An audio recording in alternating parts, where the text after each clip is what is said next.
दोस्तों नमस्कार। एग्जाम का अंकश चैनल पे आपका स्वागत है। मैं हूं केदारनाथ मिश्रा। कैसे हैं आप लोग? ठीक ठाक है ना? तो चलिए दोस्तों, जैसा कि आप लोग जानते हैं कि हम लोग आगामी असिस्टेंट प्रोफेसर भर्ती परीक्षा के लिए जीएस के प्रश्नों की तैयारी कर रहे हैं। ठीक है। अब इस कड़ी में आगे बढ़ते हुए आज हम भारतीय अर्थव्यवस्था से संबंधित महत्वपूर्ण प्रश्नों को लेकर उपस्थित हुए हैं, जो कि हमारे सिलेबस में गरीबी, बेरोजगारी, मुद्रा, बैंकिंग आदि टॉपिक दिए गए हैं। तो इन टॉपिक से संबंधित जो महत्वपूर्ण प्रश्न है, जो प्रश्न आपकी परीक्षाओं में पूछे जा सकते हैं, ऐसे प्रश्नों को लेकर मैं उपस्थित हूँ। एक चीज और ध्यान रखने वाली बात है कि जो भारतीय अर्थव्यवस्था से संबंधित महत्वपूर्ण प्रश्न है, यह केवल असिस्टेंट प्रोफेसर भर्ती परीक्षा के लिए नहीं है, बल्कि आरओ की परीक्षा के लिए, यूपी पीसीएस की परीक्षा के लिए, बीपीएससी की परीक्षा के लिए, साथ ही यूपी ट्रिपल एससी की अन्य परीक्षाओं के लिए भी यह समान रूप से उपयोगी है। तो ऐसे छात्र भी इस वीडियो को देख सकते हैं और इससे लाभान्वित हो सकते हैं। साथ ही दोस्तों, अगर आपको इन तथ्यों की पीडीएफ चाहिए तो आप हमारा टेलीग्राम चैनल और व्हाट्सएप चैनल ज्वाइन कर लीजिए। उसका लिंक हमने डिस्क्रिप्शन बॉक्स में दे दिया है, वहां जाके आप इन तथ्यों की पीडीएफ प्राप्त कर सकते हैं। और इस वीडियो को आप अपने दोस्तों के साथ भी शेयर कर दीजिए, ताकि उन्हें भी इन प्रश्नों का लाभ मिल सके। ठीक है। तो चलिए दोस्तों, आज के प्रश्नों की शुरुआत करते हैं। भारतीय अर्थव्यवस्था से संबंधित जो महत्वपूर्ण प्रश्न है उनको देख लेते हैं। ठीक है। ध्यान से पढ़िएगा, क्योंकि हर लाइन फैक्ट है, हर लाइन इंपॉर्टेंट है और हर लाइन से प्रश्न पूछे जा सकते हैं। आप जानते हैं कि हम अपनी वीडियो में कोई भी अनावश्यक चर्चा नहीं करते हैं। हम अपने प्रचार का कार्य शुरुआत में ही कर लेते हैं, उसके बाद हम कहीं भी कोई प्रचार नहीं करते। ठीक है ना? तो इसलिए पूरी वीडियो देखने का प्रयास किया करिए और इससे जो फैक्ट बढ़िया लगे, जो आपको लगे कि यह परीक्षा उपयोगी है, उसे नोट भी कर लिया करिए। ठीक है। एक बार नोट करेंगे, एक बार सुनेंगे, एक बार पढ़ेंगे, तो बार बार पढ़ने से वो चीजें आपको याद भी हो जाएंगी। ठीक है। चलिए शुरू करते हैं। आज का जो हमारा पहला प्रश्न है वह है, निम्नलिखित समितियों में से किसने मात्र पोषक तत्वों की आवश्यकता के आधार पर गरीबी रेखा का निर्धारण किया है? किसके आधार पर? मात्र पोषक तत्वों की आवश्यकता। ठीक है। मात्र पोषक तत्वों की आवश्यकता के आधार पर गरीबी रेखा का निर्धारण किया है। किस समिति ने ऐसा किया है? ठीक है। तो ऑप्शन ए है तेंदुलकर समिति, ऑप्शन बी है अलग समिति, ऑप्शन सी है लकड़ावाला समिति और ऑप्शन डी है रंगराजन समिति। तो आपको बताना है कि किस समिति ने मात्र पोषक तत्वों की आवश्यकता के आधार पर गरीबी रेखा का निर्धारण किया है। तो जल्दी से अपने आंसर आप हमें कमेंट बॉक्स में कमेंट करके बताइए। तो देखिए, मात्र पोषक तत्वों की आवश्यकता के आधार पर गरीबी रेखा का निर्धारण करने वाली जो समिति थी वह थी अलग समिति। ठीक है ना? तो बी ऑप्शन सही है और यह प्रश्न बहुत इंपॉर्टेंट है। ठीक है ना? चूंकि तेंदुलकर समिति, रंगराजन समिति के बारे में तो आप कायदे से जानते हैं, लेकिन अलग समिति और लकड़ावाला समिति के बारे में जब आपको बताएंगे तो हो सकता है आप इन दोनों समितियों की अपेक्षा कम जानते हो इनके बारे में। ठीक है। तो चलिए जानते हैं कि आखिर अलग समिति कैसे बनी थी, इसने क्या सुझाव दिया था। ठीक है ना? अब देखिए दोस्तों, भारत में गरीबी रेखा मापने का जो इतिहास है उसको देख लेते हैं। और जहां तक आप जानते ही हैं, कब से गरीबी हटाओ, गरीबी रेखा मिटाओ, इसकी चर्चा होती रही है और कहां तक अभी हम खड़े हैं, आप इस बात से भलीभांति परिचित हैं। बहरहाल हम उधर नहीं चलेंगे, हम सिर्फ अपने प्रश्न के इर्द गिर्द ही रहेंगे। ठीक है। तो देखिए, भारत में जो सबसे पहले गरीबी मापन का जो पहला आधिकारिक प्रयास हुआ, ठीक है, तो भारत में गरीबी मापन का पहला आधिकारिक प्रयास, भारत में गरीबी मापन का पहला आधिकारिक प्रयास कब हुआ? पहला आधिकारिक प्रयास यह हुआ योजना आयोग के द्वारा। ठीक है। और योजना आयोग के द्वारा गठित एक समिति थी जिसका नाम था डीआर गाडगिल समिति। ठीक है। डीआर गाडगिल समिति थी एक। ठीक है।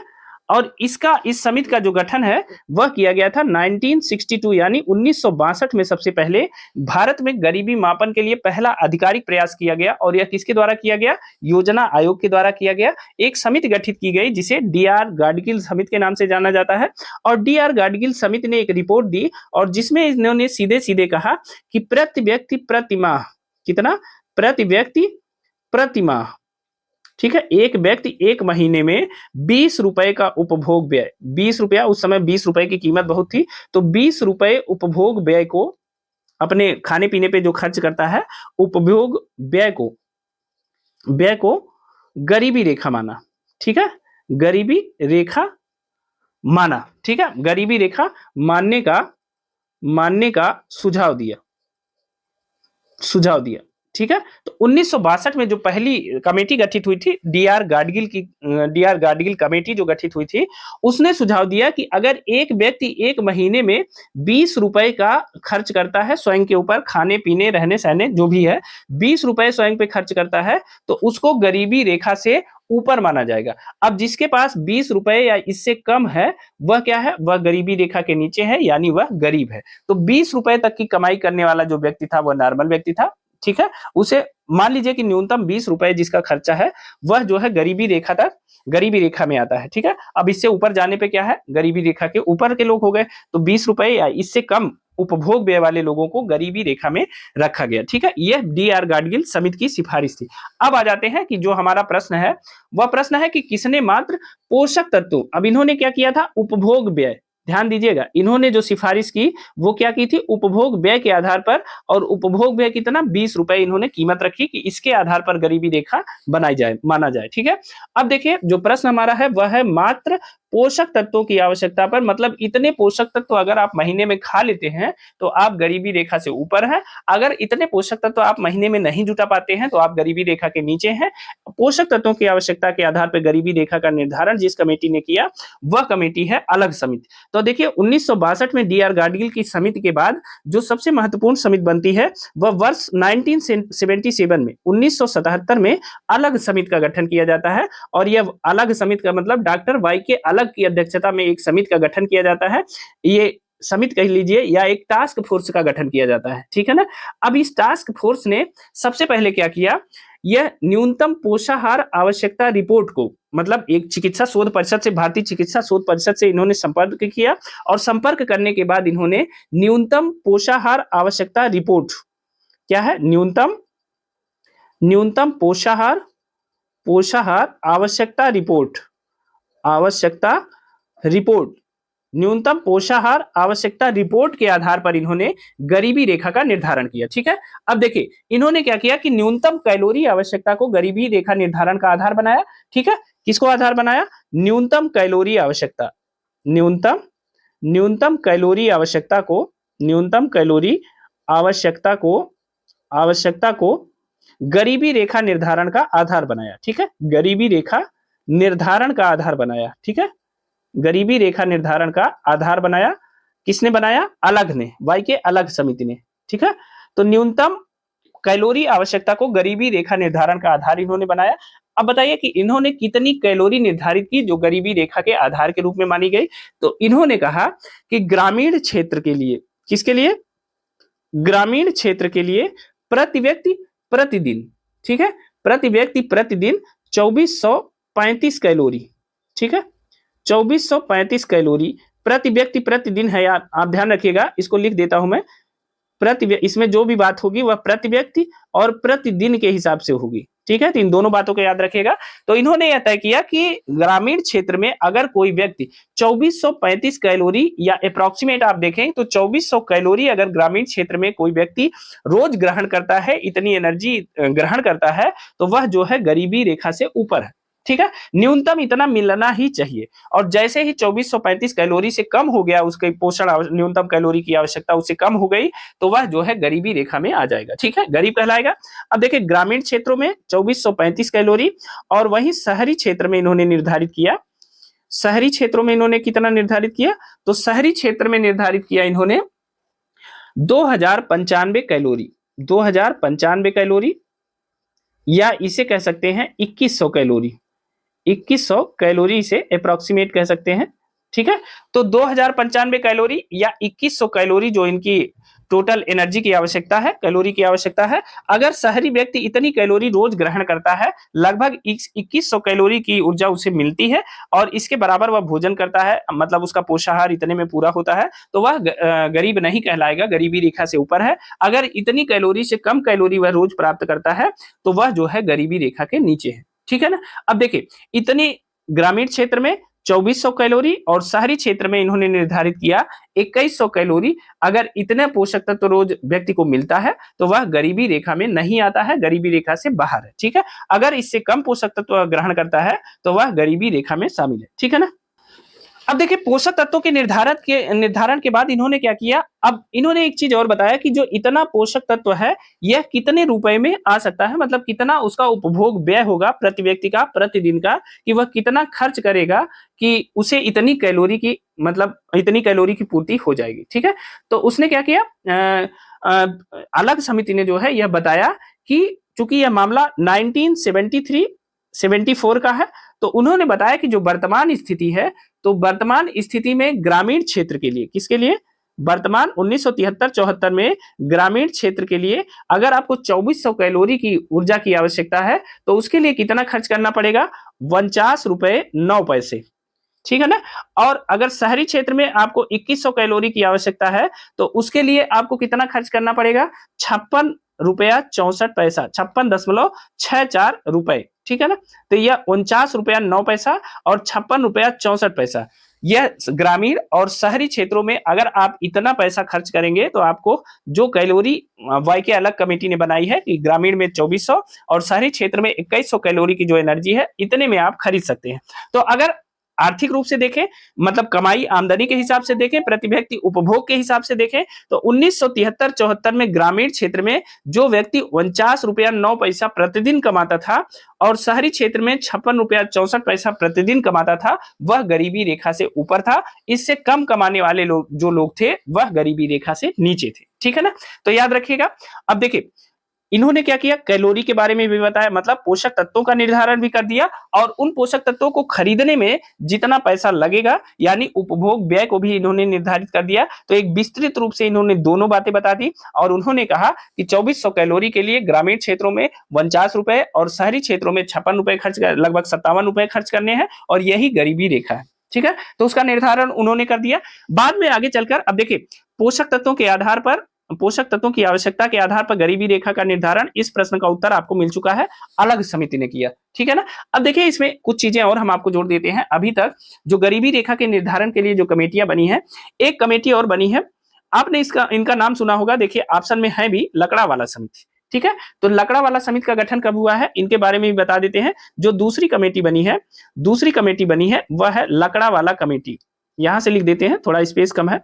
दूसरी है लकड़ा वाला समिति, लकड़ा वाला समिति, इनके बारे में भी प्रश्न पूछा जाता है, कई बार पूछा गया है। एक चीज और ध्यान रखिएगा, कभी कभी इन कमेटियों को क्रमबद्ध लगाने के लिए भी पूछ लिया जाता है और कभी कभी यह भी पूछ लिया जाता है इनमें से कौन कौन सी कमेटियां गरीबी रेखा के निर्धारण से संबंधित है, ठीक है। तो इस विस्तृत रूप से आप इस हिस्से को पढ़िएगा, चूंकि यह आपके सिलेबस में डायरेक्ट टॉपिक दिया गया है और यहाँ से प्रश्न हर परीक्षा में पूछे जाते हैं, इन कमेटियों के बारे में पूछा जाता है। अगर आप कोई भी पीवाईक्यू उठाएंगे तो यहाँ से प्रश्न आप जरूर पाएंगे, ठीक है। तो जो लकड़ा वाला कमेटी है इसका गठन कब किया गया था, यह प्रोफेसर डी.टी. लकड़ा वाला थे। इस कमेटी का गठन किया गया था वर्ष 1989 में, वर्ष 1989 में लकड़ा वाला कमेटी का गठन किया गया था, ठीक है। यह एक विशेषज्ञ दल था और इन्होंने जो है जुलाई 1993 में अपनी रिपोर्ट प्रस्तुत की। तो 1989 में लकड़ा वाला कमेटी का गठन होता है और इन्होंने रिपोर्ट कब दी, रिपोर्ट कब प्रस्तुत की, वर्ष 1989 में गठन और रिपोर्ट इन्होंने दिया, देखिए रिपोर्ट इन्होंने 1993 में दिया, ठीक है। तो यह याद रखिएगा, लकड़ा वाला समिति का गठन हुआ 1989 में और इन्होंने रिपोर्ट अपनी दी 1993 में। अब इन्होंने अपनी रिपोर्ट में क्या बताया इसकी चर्चा करते हैं। अब देखिए लकड़ा वाला कमेटी ने क्या किया, इन्होंने जो सिफारिश की उन्होंने दो सिफारिशें की। पहली क्या की कि गरीबी रेखा का निर्धारण जो किया जाए वह उपभोक्ता मूल्य सूचकांक, ठीक है, उपभोक्ता मूल्य सूचकांक के आधार पर किया जाए, ठीक है, सूचकांक यानी सीपीआई के आधार पर किया जाए, ठीक है। तो एक तो इन्होंने उपभोक्ता मूल्य सूचकांक मतलब कंज्यूमर प्राइस इंडेक्स के आधार पर इन्होंने कहा कि गरीबी रेखा का निर्धारण किया जाए। दूसरा इन्होंने बताया कि न्यूनतम कैलोरी आवश्यकताओं के आधार पर भी इसे मापा जा सकता है। किसके आधार पर, न्यूनतम कैलोरी आवश्यकताओं, न्यूनतम कैलोरी आवश्यकताओं, वही जो अलग समिति ने कहा था, न्यूनतम कैलोरी आवश्यकताओं के आधार पर भी गरीबी का मापन किया जा सकता है, ठीक है। साथ साथ इन्होंने कहा कि राज्यों के लिए अलग अलग गरीबी रेखा निर्धारित की जाए। इन्होंने एक और क्या बात कही थी कि राज्यों के लिए अलग अलग गरीबी रेखा का निर्धारण किया जाए, ठीक है। राज्यों के लिए अलग अलग गरीबी रेखा का निर्धारण किया जाए, यह भी किसने बताया, यह भी लकड़ा वाला समिति ने बताया, ठीक है। तो इन्होंने क्या सिफारिश दी, उपभोक्ता मूल्य सूचकांक के आधार पर गरीबी रेखा का निर्धारण किया जाए, न्यूनतम कैलोरी आवश्यकताओं के आधार पर किया जाए और राज्यों के लिए अलग अलग गरीबी रेखा का निर्धारण किया जाए, यह लकड़ा वाला समिति ने बताया, ठीक है। अब देखिए आगे चलकर गरीबी रेखा के निर्धारण के लिए और दो कमेटियां बनती हैं, दो समितियां बनती हैं। इनमें एक समिति बनती है दिसंबर 2005 में सुरेश डी तेंदुलकर की अध्यक्षता में, ठीक है। कब बनती है, यह बनती है वर्ष 2005 में, वर्ष 2005 में सुरेश तेंदुलकर की अध्यक्षता में, ठीक है, सुरेश तेंदुलकर की अध्यक्षता में। आप इन्हें तेंदुलकर कमेटी के नाम से बहुत जानते हैं, बहुत चर्चित रहे हैं। सुरेश तेंदुलकर की अध्यक्षता में एक कमेटी का गठन होता है, ठीक है ना। और इस कमेटी ने, ये बहुत चर्चा में रही थी कमेटी, ठीक है ना। इन्होंने क्या किया था, इन्होंने वर्ष 2005 में गठित और 2009 में रिपोर्ट दिया, 2009 में रिपोर्ट प्रस्तुत किया इन्होंने, सुरेश तेंदुलकर ने। और इन्होंने अपनी रिपोर्ट में क्या कहा था, सुरेश तेंदुलकर ने, इन्होंने बताया कि कैलोरी आधारित निर्धारण को हटा करके खर्च आधारित मापन अपनाया जाए। साथ ही गरीबी मापन में इन्होंने स्वास्थ्य, शिक्षा और पोषण जैसे कारकों को भी शामिल करने की बात कही, ठीक है ना। इन्होंने गरीबी मापन में क्या कहा, स्वास्थ्य को शामिल किया जाए, स्वास्थ्य को, शिक्षा को और पोषण को इन्होंने गरीबी रेखा के निर्धारण में शामिल करने के लिए इन्होंने मतलब अपना विचार व्यक्त किया, ठीक है, सुझाव दिया। और एक समान गरीबी रेखा अपनाने के लिए भी इन्होंने सुझाव दिया। साथ ही इन्होंने जो गरीबी रेखा का निर्धारण किया, उन्होंने बताया कि ग्रामीण क्षेत्र में जो व्यक्ति 27 रुपए प्रतिदिन कमाता है, 27 रुपए प्रति व्यक्ति प्रतिदिन, ठीक है। तो 27 रुपए प्रति व्यक्ति प्रतिदिन अगर किसी की आमदनी है तो आप समझिए कि वह गरीबी रेखा से ऊपर है। अगर इससे कम है तो वह गरीबी रेखा के नीचे है, यह ग्रामीण क्षेत्र में है। और शहरी क्षेत्र में इन्होंने कितना निर्धारित किया, तो शहरी क्षेत्र में इसके लिए इन्होंने 33 रुपए का निर्धारण किया, ठीक है। तो यह बहुत विवादों में रही थी यह कमेटी। बाद में जो है इस कमेटी के फिर से मतलब तेंदुलकर समिति की रिपोर्ट की समीक्षा के लिए एक समिति का गठन होता है, जिसे कहते हैं रंगराजन समिति। और इस समिति का गठन कब होता है, वर्ष 2012 में होता है, रंगराजन समिति का गठन होता है, ठीक है। रंगराजन समिति का गठन होता है, कब होता है, वर्ष 2012 में। और रंगराजन समिति ने अपनी रिपोर्ट कब दी, वर्ष 2014 में। रिपोर्ट दिया इन्होंने 2014 में, इन्होंने अपनी रिपोर्ट दिया।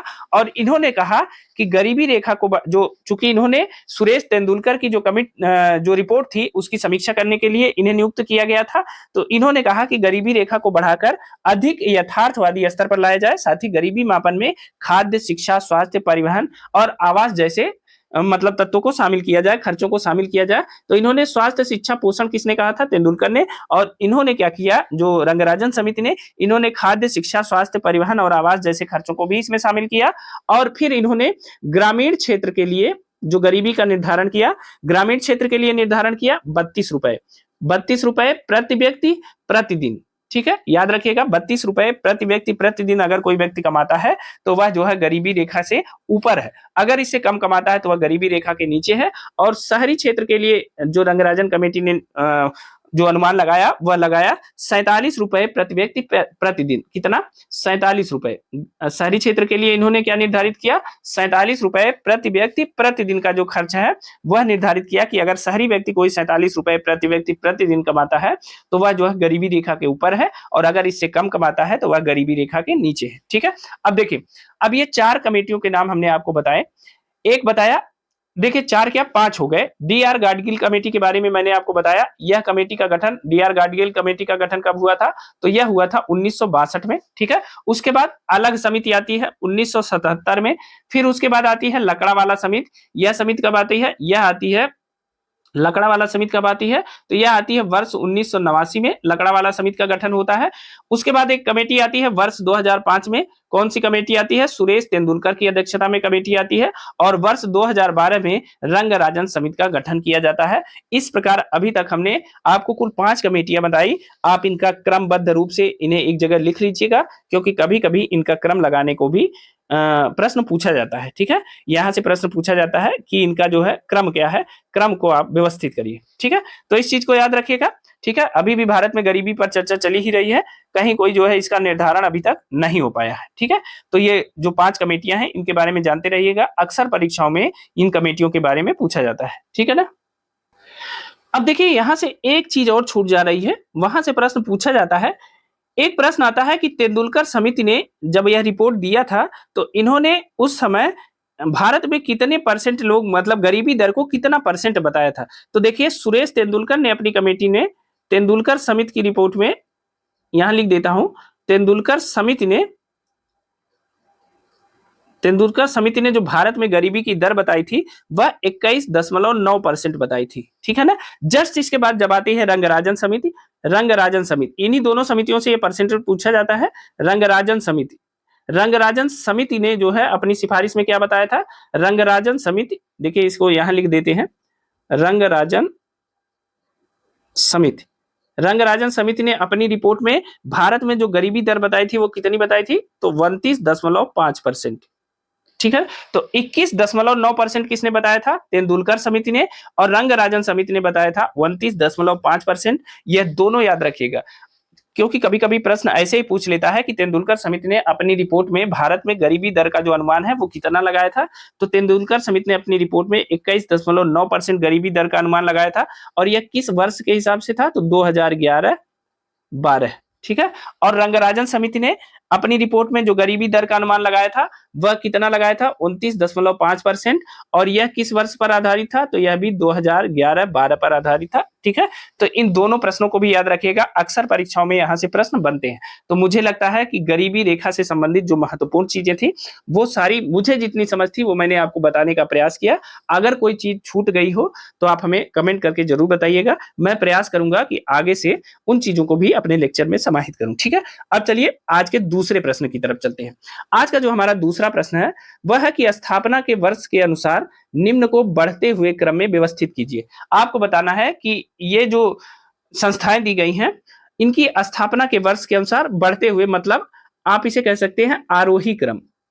ठीक है, किस क्रम में? आरोही क्रम में इन्हें व्यवस्थित करना है या बढ़ते हुए क्रम में व्यवस्थित करना है। तो ऑप्शन ए है एलआईसी, ऑप्शन बी है आईडीबीआई, ऑप्शन सी है सेबी और ऑप्शन डी है यूटीआई। इन चारों को बढ़ते हुए क्रम में आपको सिलेक्ट करना है कि किनकी स्थापना कब हुई थी, उसका बढ़ता हुआ क्रम क्या है आपको बताना है। तो जल्दी से आप अपने आंसर हमें कमेंट बॉक्स में कमेंट करके बताइए। अब चलिए देख लेते हैं कि इन संस्थाओं की स्थापना कब की गई थी, उसके अनुसार हम लोग आरोही क्रम में इन्हें व्यवस्थित करेंगे। तो देखिए सबसे पहले दिया गया है LIC. LIC life insurance corporation, इसकी स्थापना कब की गई थी? तो देखिए इसकी स्थापना की गई थी वर्ष 1956 में। ठीक है, इसकी स्थापना कब की गई थी? तो एलआईसी की स्थापना की गई थी 1956 में। ठीक है, एलआईसी एक्ट 1956 के द्वारा 1956 में एलआईसी की स्थापना की गई थी। ठीक है, अब दूसरा देखते हैं, दूसरा है आईडीबीआई। आईडीबीआई भारतीय औद्योगिक विकास बैंक के नाम से जानते हैं। ठीक है ना, तो industrial development bank of India IDBI का फुल फॉर्म है। इसकी स्थापना कब की गई थी? आईडीबीआई की स्थापना, तो इसकी स्थापना की गई थी जुलाई 1964 में। कब की गई थी? जुलाई 1964 में आईडीबीआई की स्थापना की गई थी। सेबी की स्थापना कब की गई थी? आप जानते हैं कि भारतीय प्रतिभूति एवं विनिमय बोर्ड, इसे सेबी कहते हैं। सेबी की स्थापना कब की गई थी? सेबी की स्थापना की गई थी 12 अप्रैल 1988 को। 12 अप्रैल 1988 को सेबी की स्थापना की गई थी। ठीक है ना, 1988, 12 अप्रैल 1988 को सेबी की स्थापना की गई थी। अब आता है यूटीआई। यूटीआई मतलब unit trust of India. UTI की स्थापना कब की गई थी? या Indian unit trust of India, यानी भारत यूनिट ट्रस्ट, यूटीआई की जो स्थापना की गई थी यह जो है फरवरी 1964 में की गई थी। ठीक है ना, फरवरी 1964 में यूटीआई की स्थापना की गई थी। तो देखिए जुलाई 1964 में की गई थी आईडीबीआई की स्थापना, और फरवरी 1964 में की गई थी यूटीआई की स्थापना। यानी पहले यूटीआई आता है फिर आईडीबीआई आता है, और जब परीक्षा में ये दोनों प्रश्न एक साथ रहते हैं, यूटीआई और आईडीबीआई, तो इन्हें मतलब क्रमबद्ध करने में बहुत परेशानी होती है और यहाँ प्रश्न गलत हो जाता है। तो अब चलिए ध्यान से देखते हैं कि इनमें से इनका जो आरोही क्रम है, स्थापना का जो बढ़ता हुआ क्रम है वो क्या है। तो देखिए सबसे पहले कौन आएगा?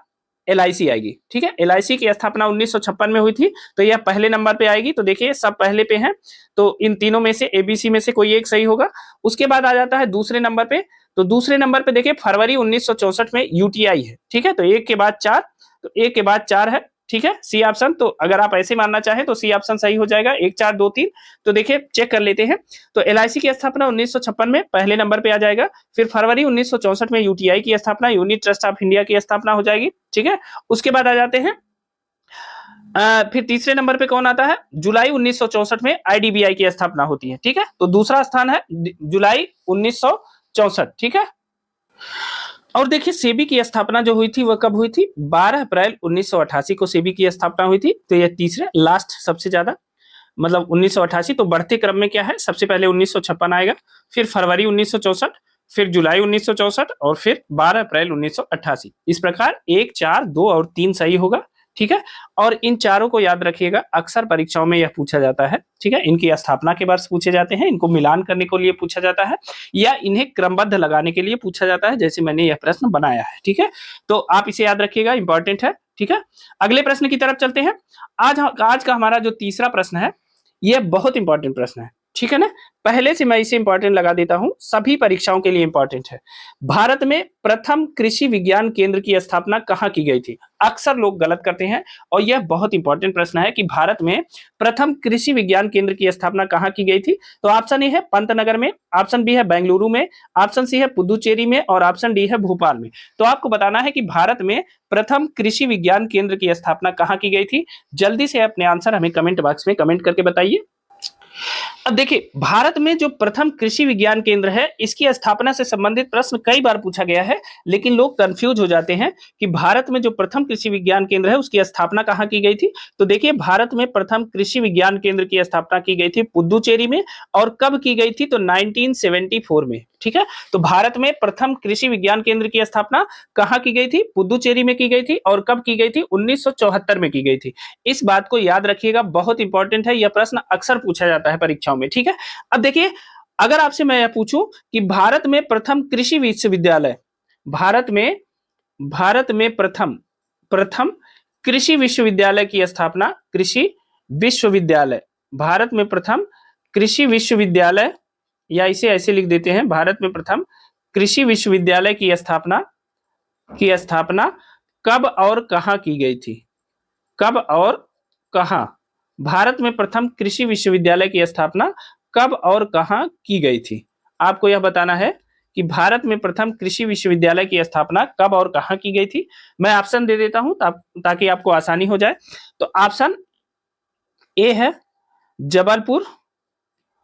जबलपुर, देखिए 1960 जबलपुर, कब और कहां की बात है? तो 1955 जबलपुर, 1958 नई दिल्ली, ऑप्शन सी है 1965 रुड़की, और ऑप्शन डी है, ऑप्शन डी क्या है? ऑप्शन डी है 1960 पंतनगर, ठीक है। तो आपको यह बताना है कि भारत में प्रथम कृषि विश्वविद्यालय की स्थापना कब और कहां की गई थी, ठीक है।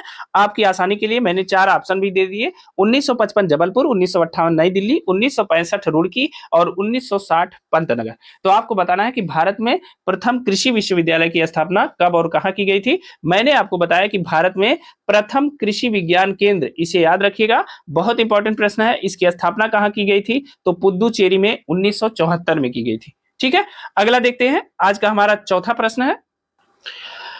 देखिए, भारत में जेंडर बजटिंग कब शुरू किया गया? यह हमारा चौथा प्रश्न है। भारत में जेंडर बजटिंग की शुरुआत कब हुई? तो ऑप्शन ए है केंद्रीय बजट 2005-6 से, ऑप्शन बी है केंद्रीय बजट 2006-7 से, ऑप्शन सी है केंद्रीय बजट 2008-9 से, और ऑप्शन डी है केंद्रीय बजट 2004-5 से। तो बताइए कि भारत में जो जेंडर बजटिंग की शुरुआत है, यह कब से मानी जाती है?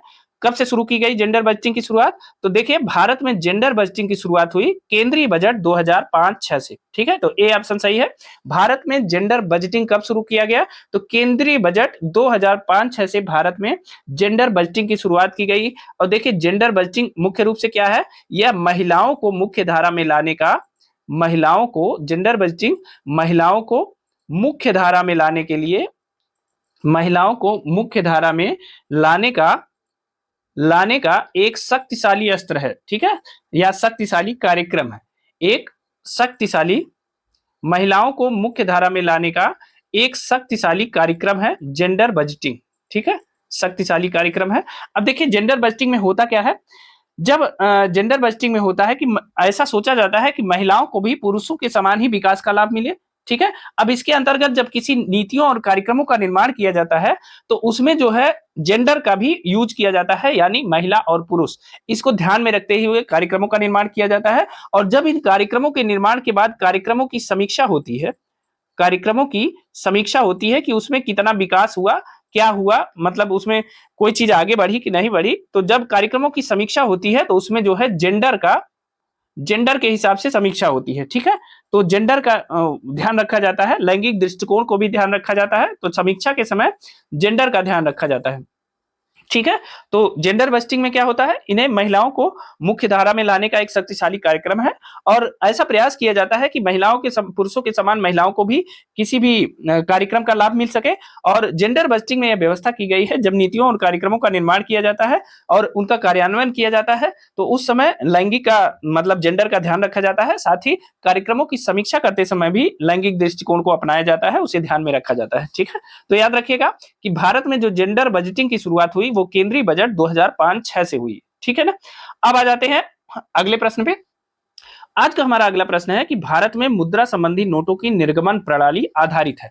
आपको बताना है कि भारत में जो मुद्रा संबंधी नोटों की निर्गमन प्रणाली है वो किस पर आधारित है। ऑप्शन ए है आनुपातिक कोष प्रणाली पर, ऑप्शन बी है न्यूनतम कोष प्रणाली पर, ऑप्शन सी है स्थिर विनिमय दर प्रणाली पर और ऑप्शन डी है पूर्ण परिवर्तनशीलता प्रणाली पर। तो भारत में जो मुद्रा संबंधी नोटों की निर्गमन प्रणाली है वो किस पर आधारित है, आप हमें कमेंट करके अपने आंसर बताइए, जल्दी से बताइए। ठीक है, अब देखिए भारत में मुद्रा संबंधी नोटों की निर्गमन प्रणाली जो आधारित थी, ठीक है, नोट निर्गमन प्रणाली वह किस पे आधारित थी।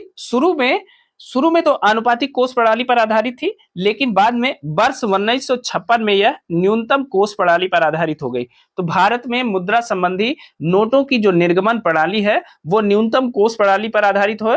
अब देखिए कभी कभी प्रश्न पूछा जाता है कि भारत में जो नोटों की निर्गमन प्रणाली है वह आनुपातिक कोष प्रणाली से बदल करके न्यूनतम कोष प्रणाली पर कब जो है अपनाई गई। न्यूनतम कोष प्रणाली, तो आनुपातिक कोष प्रणाली के स्थान पर न्यूनतम कोष प्रणाली कब अपनाया गया, तो 1956 में अपनाया गया। इस बात को ध्यान रखिएगा, 1956 में आनुपातिक कोष प्रणाली के आधार स्थान पर न्यूनतम कोष प्रणाली को अपना लिया गया। अब देखिए 1956 में जब न्यूनतम कोष प्रणाली अपनाया गया तो मुद्रा मतलब नोटों के निर्गमन के लिए क्या होना चाहिए था, कुल 515 करोड़ रुपए का एक कोष होना चाहिए था। जब आरबीआई मुद्रा का निर्गमन करे कितने का, 515 करोड़ रुपए का। ठीक है, 515 करोड़ रुपए का एक कोष होना चाहिए। ठीक है, अब इस 515 करोड़ रुपए के कोष में क्या होता था, इसमें 115, अब इसका डिवाइडेशन करते हैं कि कैसे उस मुद्रा को रखा जाता था। 515 करोड़ रुपए में 115 करोड़ रुपया 115 करोड़ रुपया स्वर्ण, इसका 115 करोड़ रुपए का स्वर्ण रखना पड़ता था। ठीक है, कोष में। उसके बाद 400 करोड़ रुपए का विदेशी प्रतिभूति, कितना, 400 करोड़ रुपए का विदेशी प्रतिभूति रखना पड़ता था। तो 115 करोड़ रुपए का स्वर्ण और 400 करोड़ रुपए का 400 करोड़ रुपए की विदेशी प्रतिभूति रखनी पड़ती थी नोटों के निर्गमन के लिए। ठीक है, विदेशी प्रतिभूति। लेकिन इसमें क्या हुआ, एक मिनट, विदेशी प्रतिभूति रखनी पड़ती थी। अब इसमें क्या हुआ, परिवर्तन हो गया। कब परिवर्तन हुआ, 1957 में रिजर्व बैंक के एक्ट में संशोधन हुआ। ठीक है, तो 1957 में एक संशोधन होता है और 1957 के देखिए 1957 में एक संशोधन होता है और इस संशोधन के आधार पर जो अनुपातिक कोष है उसमें थोड़ा सा परिवर्तन किया जाता है। अब इस कोष को 500 करोड़ रुपए के बजाय इसको कोष को घटाकर कितना कर दिया गया, 200 करोड़ रुपए कर दिया गया। ठीक है, तो 500 करोड़ रुपए के कोष से घटा करके अब कितना कर दिया गया है, 200 करोड़ रुपए का, जिसमें 115 करोड़ रुपए का सोना यथावत है।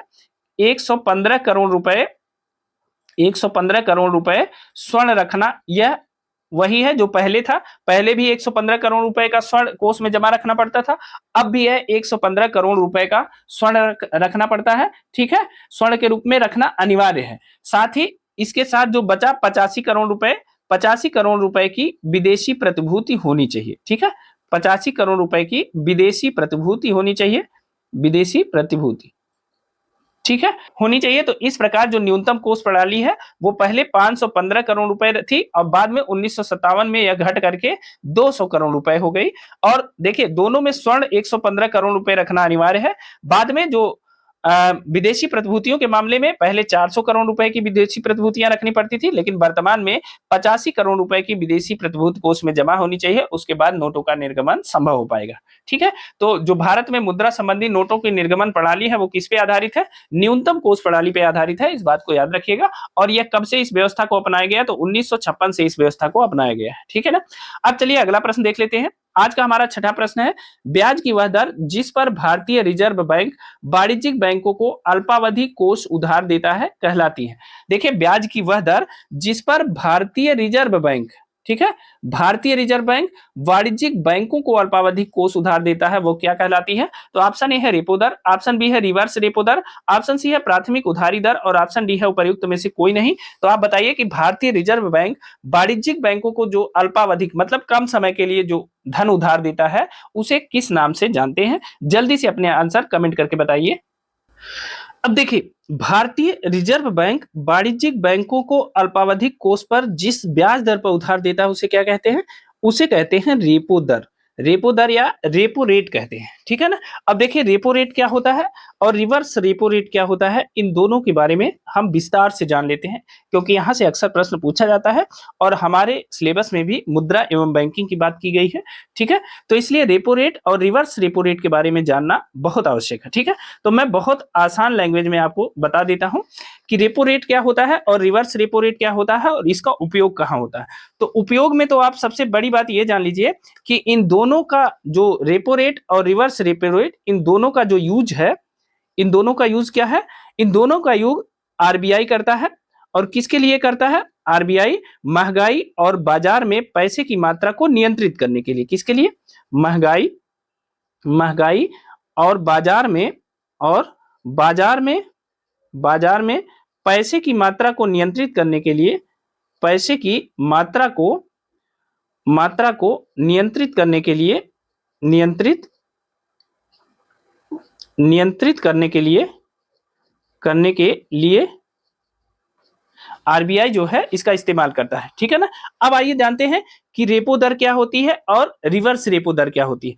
तो सबसे पहले जानते हैं रेपो दर, या इसे रेपो रेट भी कहते हैं। रेपो रेट क्या होता है इसके बारे में जानते हैं, बहुत ध्यान से देखिएगा, बहुत उपयोगी वीडियो है। यहाँ से प्रश्न कई बार पूछे जाते हैं कि आखिर रेपो रेट क्या होता है, रेपो रेट बढ़ने से क्या होता है, रेपो रेट घटने से क्या होता है। तो आइए जानते हैं कि रेपो रेट क्या होता है। देखिए, जब बैंकों को पैसे की जरूरत होती है, बैंकों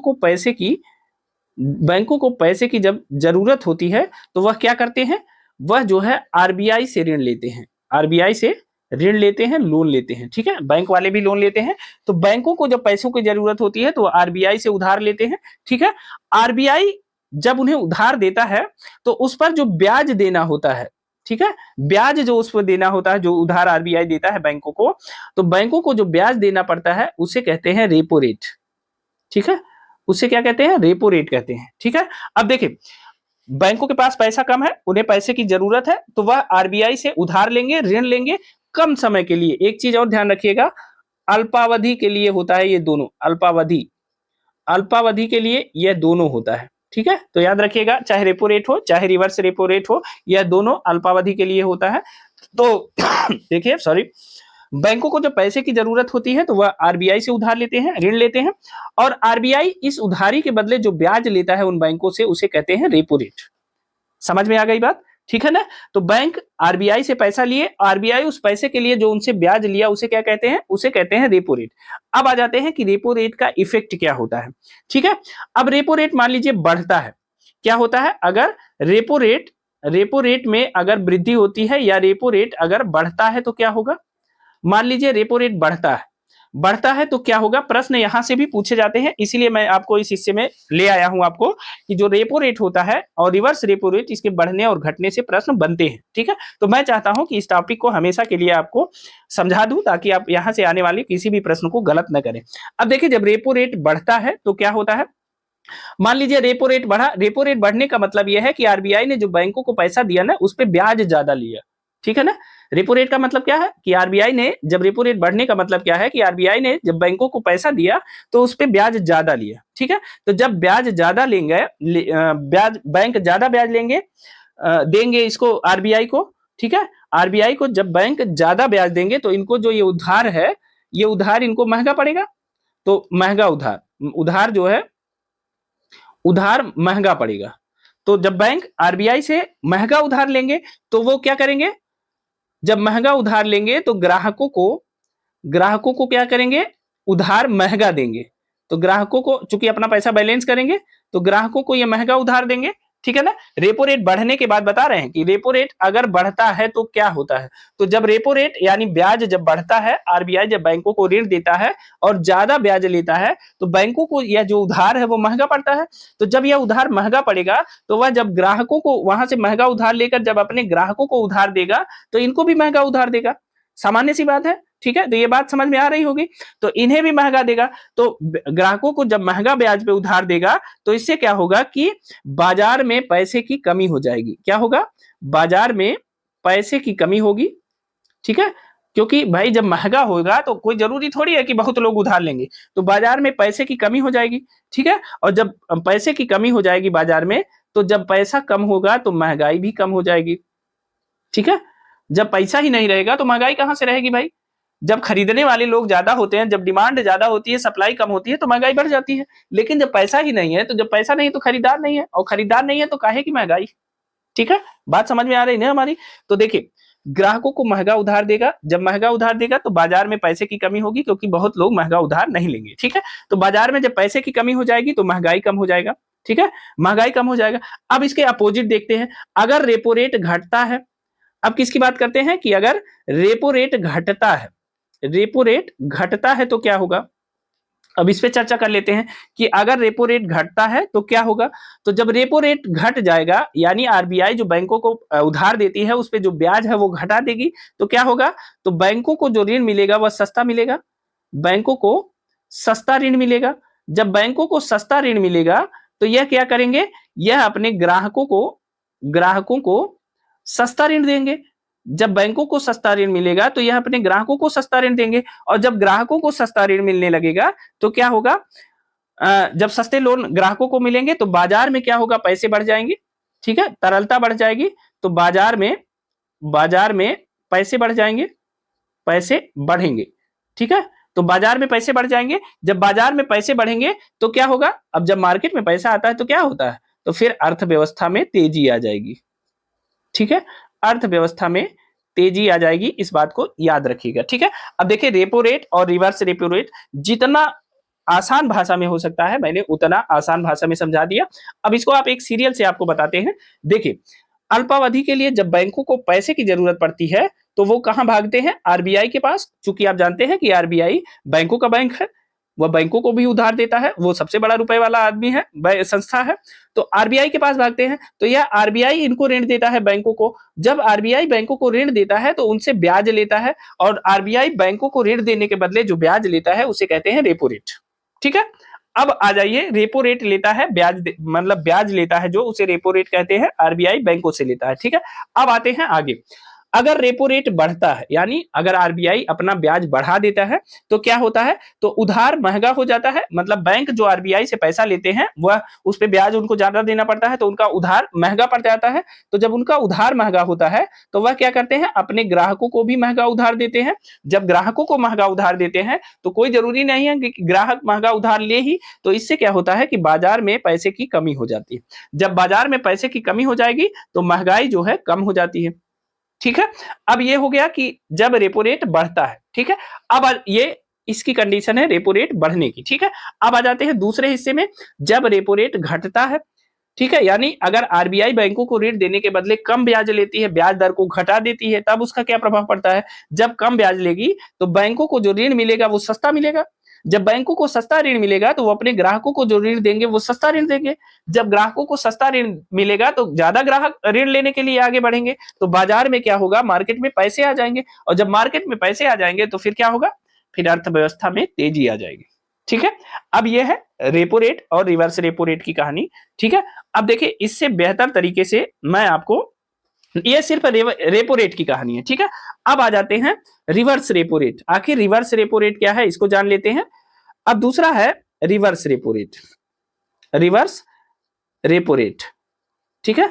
अब रिवर्स रेपो रेट के बाद मामले में देखते हैं क्या होता है।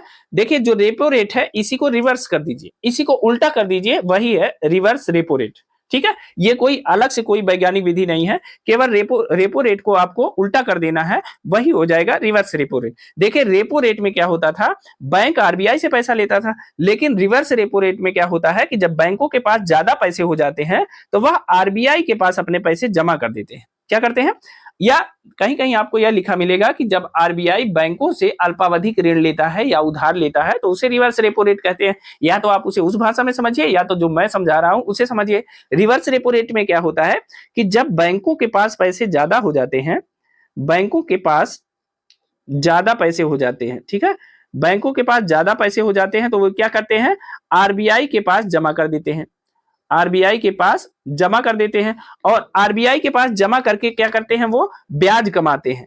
और जिस ब्याज को वो आरबीआई के पास जमा करके ब्याज कमाते हैं, और इस ब्याज को किस नाम से जानते हैं, इसी ब्याज को जानते हैं रिवर्स रेपो रेट के नाम से, ठीक है। इसे क्या कहते हैं, रिवर्स रेपो रेट। तो जब बैंकों के पास पैसे ज्यादा हो जाते हैं तो वह अपना पैसा आरबीआई के पास जमा करते हैं और उस पर ब्याज कमाने लगते हैं। तो आरबीआई जो ब्याज बैंकों को देता है उसे क्या कहते हैं, उसे कहते हैं रिवर्स रेपो रेट, ठीक है। यहां तक बात समझ में आ गई। अब देखिए, अब अगर रिवर्स रेपो रेट बढ़ता है, मान लीजिए क्या होता है, रिवर्स रेपो रेट, मान लीजिए रिवर्स रेपो रेट बढ़ता है तो क्या होगा। तो अगर रिवर्स रेपो रेट बढ़ता है तो इसे ध्यान से सुनिएगा, यहां से कई बार प्रश्न पूछे जाते हैं और आप लोग गलत कर देते हैं। अगर रिवर्स रेपो रेट बढ़ता है तो क्या होगा, तो बैंक क्या करेंगे, बैंक जनता को ऋण देने के बजाय क्या करेंगे, बैंक अपना अधिकतर पैसा, बैंक पैसा आरबीआई के पास जमा कर देंगे, ठीक है, आरबीआई के पास जमा कर देंगे। अगर रिवर्स रेपो रेट बढ़ता है तो क्या करेंगे, बैंक अपना पैसा आरबीआई के पास जमा कर देंगे। जिससे क्या, अब बैंक जब आरबीआई के पास पैसा जमा कर देंगे तो क्या हो जाएगा कि बाजार में पैसे की कमी हो जाएगी, बाजार में पैसे की कमी हो जाएगी, ठीक है ना। ध्यान से देखिएगा, रिवर्स रेपो रेट जब बढ़ेगा तो क्या होगा, जब रिवर्स रेपो रेट यानी ब्याज ज्यादा मिल रहा है आरबीआई को पैसा देने पे, तो बैंक क्या करेंगे, बैंक अपना पैसा आरबीआई के पास जमा कर देंगे। जब बैंक अपना पैसा आरबीआई के पास जमा कर देंगे तो बाजार में पैसे की कमी हो जाएगी। ये बात समझ में आ रही है। तो अगर बाजार में पैसे की कमी हो जाएगी तो आगे क्या होगा, जब बाजार में पैसे की कमी हो जाएगी तो फिर वही होगा कि महंगाई घट जाएगी। जब बाजार में पैसे ही नहीं रहेंगे तो क्या होगा, तो महंगाई घट जाएगी अपने आप से।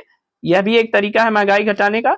तो महंगाई घट जाएगी, ठीक, बाजार में पैसे नहीं रहेंगे तो क्या होगा, महंगाई घट जाएगी। अब दूसरी तरफ आ जाते हैं, अगर रिवर्स रेपो रेट घटता है, अब दूसरे कंडीशन में आते हैं कि अगर reverse repo rate, reverse repo rate, अगर रिवर्स रेपो रेट, ये रेट है, रिवर्स रेपो रेट है, ठीक है ना, अगर रिवर्स रेपो रेट घटता है तो क्या होता है, अगर रिवर्स रेपो रेट घट जाता है तो क्या होता है, तो बैंक अपना पैसा आरबीआई के पास क्यों जमा करेंगे भाई, अगर उनको ब्याज ज्यादा नहीं मिलेगा तो बैंक अपना पैसा आरबीआई के पास जमा न करके क्या करेंगे, ज्यादा लोन देंगे, ग्राहकों को लोन ज्यादा देंगे, ठीक है। तो ग्राहकों को ज्यादा लोन देंगे, ठीक है, ज्यादा लोन देंगे। अगर घटेगा तो क्या होगा, तरलता बढ़ जाती है। मतलब देखिए, अगर रिवर्स रेपो रेट घटता है तो बैंकों के पास पैसा, बैंकों के पास पैसा, देखिए ऐसे नहीं, रिवर्स रेपो रेट घटने पर क्या होता है कि बैंक अपना पैसा ज्यादा आरबीआई में रखने के बजाय ज्यादा लोन देंगे। तो बैंक ग्राहकों को लोन, ज्यादा लोन देंगे, ठीक है, ज्यादा लोन देंगे, लोन देंगे, आरबीआई में नहीं रखेंगे, आरबीआई में नहीं रखेंगे, नहीं रखेंगे, ठीक है। तो अब जब ज्यादा लोन देंगे तो इससे क्या होगा, इससे बाजार में पैसा आ जाएगा। जब ज्यादा लोन देंगे तो क्या होगा, बाजार में पैसा आ जाएगा। और जब बाजार में पैसा बढ़ेगा, जब बाजार में पैसा बढ़ेगा तो क्या होगा, फिर अर्थव्यवस्था में तेजी आ जाएगी। क्या होगा, अर्थव्यवस्था में तेजी आ जाएगी, ठीक है। अब देखिए, जैसे हमने रेपो रेट को समझा था वैसे हम रिवर्स रेपो रेट के बारे में जान लेते हैं। देखिए रिवर्स रेपो रेट क्या होता है कि देखिए, जब बैंकों के पास ज्यादा पैसे हो जाते हैं तो वो क्या करता है, आरबीआई के पास जमा कर देते हैं कुछ दिन के लिए, संक्षिप्त अवधि के लिए। और जब वो आरबीआई के पास जमा कर देते हैं तो आरबीआई इन पैसों के बदले उन्हें ब्याज देता है। तो आरबीआई बैंकों को जो ब्याज देता है उसे क्या कहते हैं, रिवर्स रेपो रेट कहते हैं, ठीक है ना। बैंक जो आरबीआई को देते हैं ब्याज उसे रेपो रेट कहते हैं, लेकिन जो आरबीआई बैंकों को देता है उसे क्या कहते हैं, रिवर्स रेपो रेट कहते हैं, ठीक है।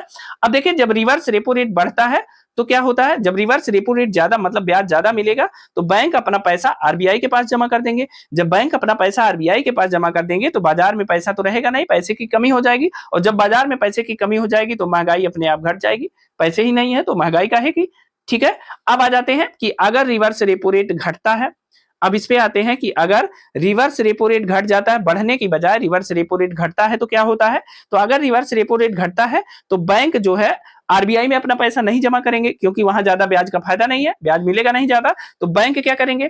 तो जब रिवर्स रेपो रेट घटेगा तो बैंक जो है ग्राहकों को ज्यादा लोन देंगे, आरबीआई में अपना पैसा नहीं रखेंगे। ठीक है, तो जब बैंकों को लोगों को ज्यादा लोन मिलेगा तो बाजार में क्या होगा? पैसा बढ़ेगा।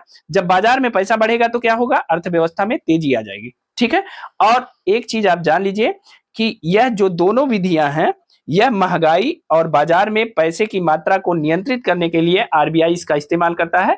यानी अगर आपसे यह पूछा जाए कि आरबीआई रेपो दर और रिवर्स रेपो दर का इस्तेमाल कहां करता है, तो यह जो है बाजार में महंगाई और बाजार में पैसे की मात्रा को नियंत्रित करने के लिए आरबीआई इन दोनों विधियों का प्रयोग करता है, रिवर्स रेपो रेट और रेपो रेट का। ठीक है, तो जितना मेरी समझ थी मैंने आपको बेहतर तरीके से बताने का प्रयास किया है और मुझे भरोसा है आपको समझ में चीजें आई होंगी। आप इसे नोट कर लीजिएगा, क्योंकि यहां से अक्सर प्रश्न पूछा जाता है कि अगर रेपो रेट में वृद्धि होती है तो क्या होता है, अगर रेपो रेट में कमी होती है तो क्या होता है, अगर रिवर्स रेपो रेट में वृद्धि होती है तो क्या होता है, और अगर रिवर्स रेपो रेट में कमी होती है तो क्या होता है। तो यहां से अक्सर प्रश्न बनते हैं, इसलिए आप इन प्रश्नों को बढ़िया से करने के लिए इस पूरी वीडियो को ध्यान से देखिए। ठीक है ना, चलिए अब अगले प्रश्न की तरफ चलते हैं। आज का हमारा जो 7वां प्रश्न है वह है कि भारत में बेरोजगारी मापन की निम्न में से कौन सी विधि एनएसएसओ द्वारा प्रयोग में नहीं लाई जाती।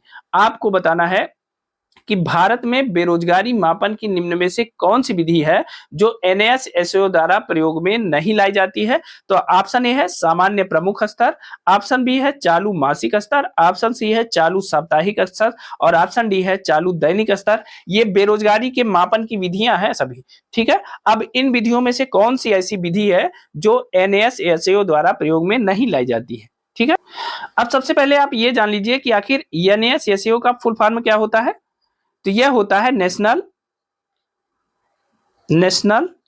Sample survey office, national sample survey office. ठीक है, एनएसएसओ का जो फुल फॉर्म होता है वह होता है नेशनल सैंपल सर्वे ऑफिस। ठीक है, अब देखिए भारत में जो बेरोजगारी मापन की विधियां हैं उनमें से कौन सी विधि इसमें से ऐसी है जो एनएसएसओ द्वारा प्रयोग में नहीं लाई जाती है। आप जल्दी से अपने आंसर हमें कमेंट करके बताइए। अब देखिए एनएसएसओ या नेशनल सैंपल सर्वे ऑफिस जो है यह भारत में बेरोजगारी को 3 विधियों से मापता है। एनएसएसओ जो है, एनएसएसओ द्वारा भारत में बेरोजगारी